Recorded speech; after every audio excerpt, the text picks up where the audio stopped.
Namaku Yudi. Aku seorang guru honorer di sebuah SD. Gajiku sebulan hanya 1 juta lebih sedikit. Sementara istriku Intan adalah seorang ibu rumah tangga yang menyambi berjualan kue kering secara online.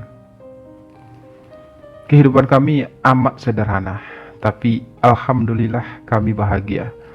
Tak pernah merepotkan orang lain, apalagi sampai berhutang. Kami memiliki 2 orang putri, 8 tahun dan 4 tahun usianya. Kehidupanku secara materi sangat berbanding terbalik dengan kedua kakakku. Kakak pertamaku namanya Mbak Dewi, seorang dosen di universitas terkemuka. Sedangkan suaminya menjabat sebagai dekan di tempat yang sama dengannya. Kakak keduaku laki-laki, namanya Mas Doni. Dia bekerja di sebuah perusahaan asing dengan gaji fantastis. Mungkin bisa dibilang gajiku setahun pun tak akan ada apa-apanya dengan gajinya sebulan. Keluarga besarku rata-rata memang berasal dari kalangan terpelajar dan berada. Almarhum ayahku merupakan sulung dari 5 bersaudara. Terlebih para sepupuku. Pekerjaan mereka rata-rata menghasilkan rupiah yang fantastis. Ada Dela yang menjadi seorang pialang saham, Rudi yang menjabat manajer di salah satu perusahaan IT, dan masih banyak lagi sepupu-sepupuku yang lain yang memiliki prestasi dalam hal status sosial dan pekerjaannya. Hanya ada 1 orang saja sepupuku yang taraf hidupnya sama sepertiku. Hidup sederhana di perumahan 6x6. Namanya Mas Irwan. Dia bekerja sebagai penjual madu dan herbal, sementara istrinya memiliki usaha catering. Dari semua sepupuku, dialah yang paling dekat denganku. Sering berkunjung ke rumah sambil membawakan aneka lauk masakan istrinya. Begitupun aku terhadap keluarganya juga sangat dekat. Mungkin kedekatan kami juga dipengaruhi dengan latar belakang strata sosial yang sama. Tidak ada kesenjangan yang membuat kami merasa saling tak enak hati. Kami semua tergabung dalam grup WhatsApp keluarga. Bani Sujarwo namanya. Nama kakekku yang merupakan seorang purnawirawan.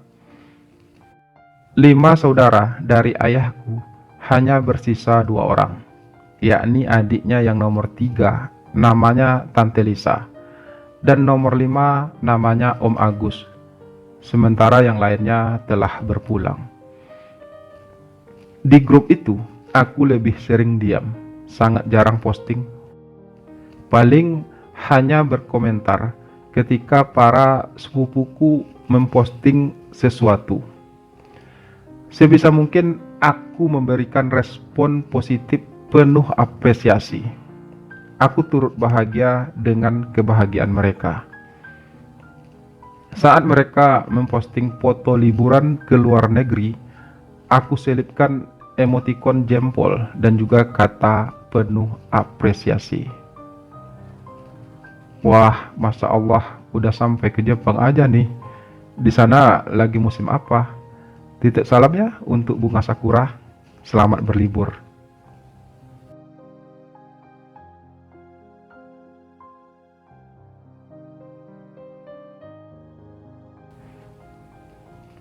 Hingga suatu ketika, untuk pertama kalinya, aku memposting foto putri sulungku yang sedang mengikuti lomba tahfiz.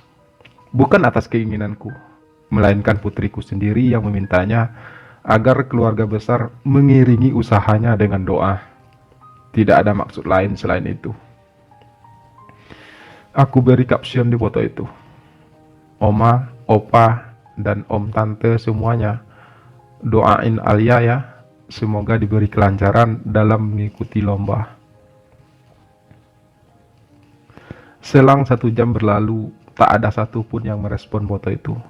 Padahal hampir semua anggota grup telah melihat postinganku itu. Lalu Beberapa menit sebelum Alia naik ke pentas, Mas Irwan membaca pesan itu dan mengucapkan doa untuk Alia. Semoga sukses ya, ponakanku yang solehah. Sesaat kemudian, kakak kandungku Mbak Dewi pun mengucapkan hal yang sama. Mbak Dewi memang sangat baik orangnya. Meski kaya raya dan berpendidikan tinggi, dialah saudaraku seorang yang tak pernah memandangku rendah. Selang 10 menit setelah Alia turun dari podium lomba, tiba-tiba gawaiku berbunyi. Sebuah pesan masuk di grup keluarga. Rudy menampilkan foto kedua putranya yang sedang berseluncur di atas salju tanpa caption apa-apa. Dan tak perlu menunggu lama. Semua anggota grup riuh mereply foto itu dengan penuh pujian. Duh, gantengnya cucu oma. Wah, hebatnya ponakanku udah bisa berseluncur. Wih, keren, liburan ke luar negeri lagi nih. Hebat anak Pak Rudi. Di mana nih? Perasaan kemarin masih di Jakarta. Dan masih banyak lagi. Semua anggota grup itu hiruk pikuk mengapresiasi. Demikian pun aku tak lupa. Aku sematkan kata, Masya Allah, Barakallah, jagoannya Pak Rudi. Putriku Alia mengintip gawaiku sambil bertanya, Om dan Tante semuanya udah doain kesuksesan untuk Alia ya? Aku hanya mengangguk dan tersenyum sambil buru-buru kumasukkan gawai itu ke saku. Iya sayang, alhamdulillah semuanya mensupport Alia. Putriku tersenyum bahagia, sementara aku berusaha menarik napas panjang agar rongga dadaku mengembang. Sebenarnya ini bukan kali pertama terjadi di grup itu. Kejadian serupa pun begitu sering terjadi meski bukan aku yang mengalami.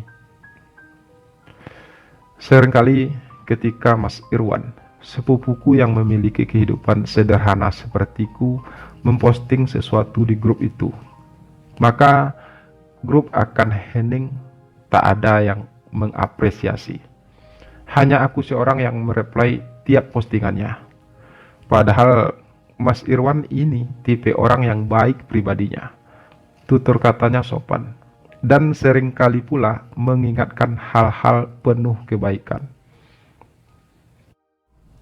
Mungkin karena kemuliaan akhlaknya itu, sekalipun dia tak pernah dianggap di grup keluarga, dia tak pernah sakit hati, walau acap kali dicuekin, tak pernah kecewa, tak pernah berhenti menebar salam, sapa, dan manfaat.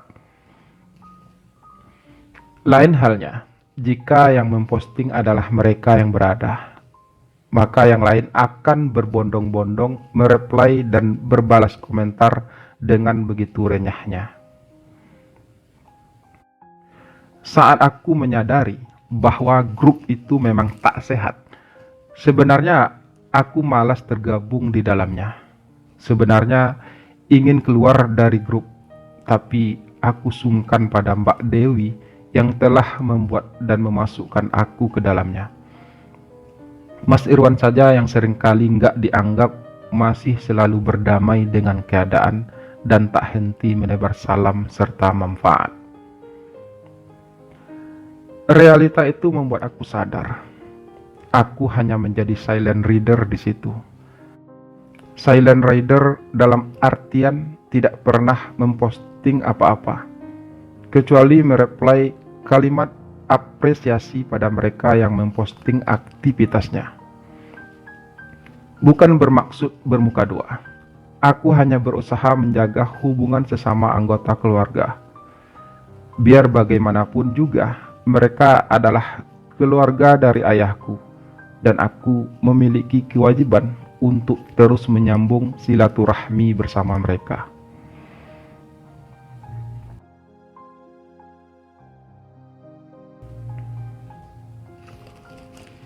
Pernah pada suatu ketika, aku berkunjung ke rumah Dela, sepupuku yang merupakan anak Tante Lisa.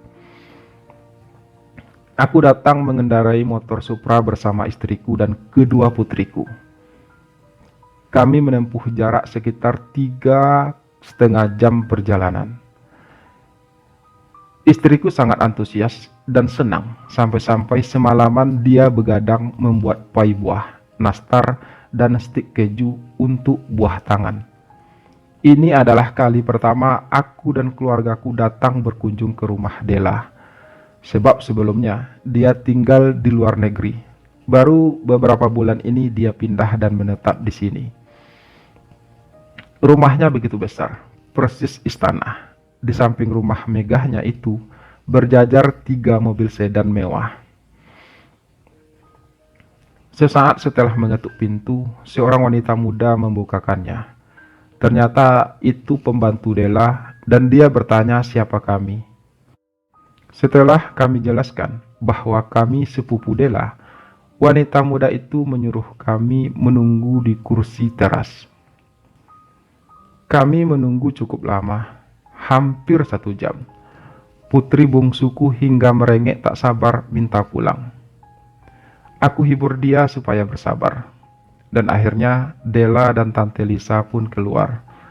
Aku suruh kedua putriku mencium tangan mereka. Istriku menjabat tangan mereka sambil mengulurkan tas karton berisi buah tangan yang telah dia siapkan semalaman. Della raih tas itu, kemudian meletakkannya di samping pot bunga.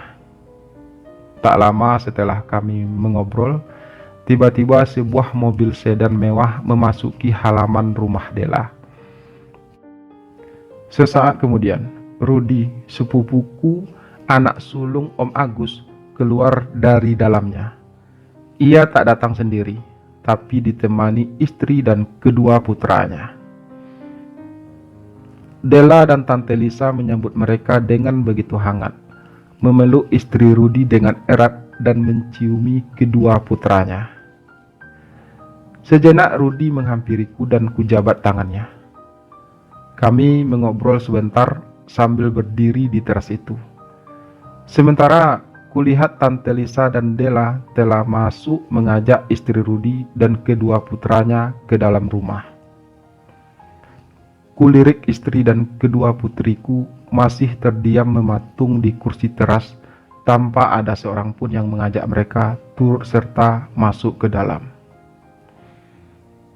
Setelah mengobrol ringan, Rudy berpamitan untuk mengambil barang bawaannya dari mobil. Nampaknya dia membawa sebuah parsel berisi coklat mahal dari New Zealand. Della meraih parsel itu dengan sumringah. Duh, kok repot-repot sih bawain oleh-oleh sebanyak ini. Aduh, ini kesukaan anakku loh. Ayo Mas Ruth, masuk. Ntar lagi suamiku pulang kok. Dia masih ada meeting. Aku terdiam sambil menatap wajah istriku yang nampak tertunduk penuh kesedihan. Dia berusaha menyembunyikan kekecewaannya, tapi aku bisa menangkap raut kecewa itu. Kami menunggu di teras. Barangkali si tuan rumah lupa bahwa masih ada kami, tamu yang lainnya, yang belum sempat mereka persilahkan untuk masuk. Selang 20 menit kemudian, nyatanya mereka tak ada keluar. Kami mendengar mereka sedang asik mengobrol dan tertawa begitu hangat di dalam. Akhirnya, kami memutuskan untuk berpamitan. Saat ada pembantu Della lewat, kami panggil dia untuk menyampaikan kepada majikannya. Della pun keluar sendirian tanpa Tante Lisa. Aku pamit kepadanya dan istriku menjabat tangannya.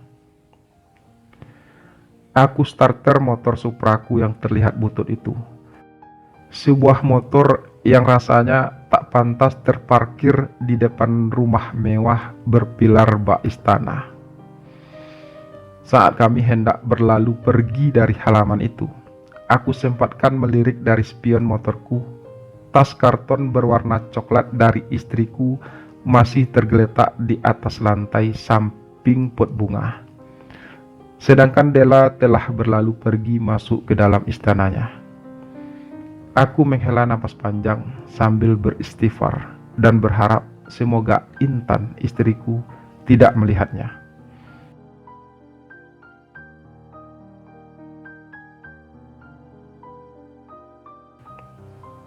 Selang beberapa kilometer dari rumah Della, putri bungsuku berkata,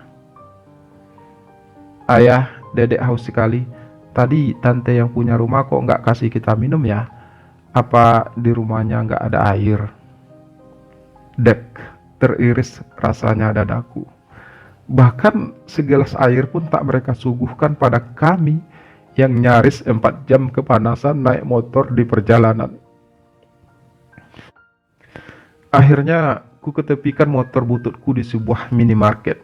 Aku belikan anak-anakku sebotol minuman dingin dan beberapa bungkus snack.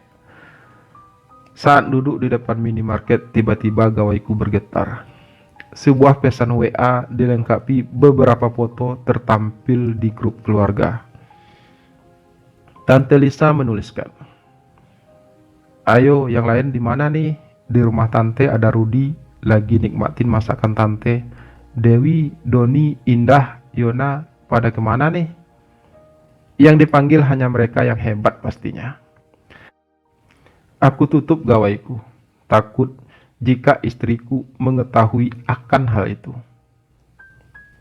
Semenjak saat itu, aku semakin sadar diri bahwa mengakrabkan diri pada orang-orang yang salah hanya akan membuat dada terasa sesak. Ada kalanya kita butuh jarak agar tetap bisa bernapas dengan lega. Terkadang kita tidak perlu melihat pemandangan di luar jendela, sekalipun pemandangan itu begitu indah.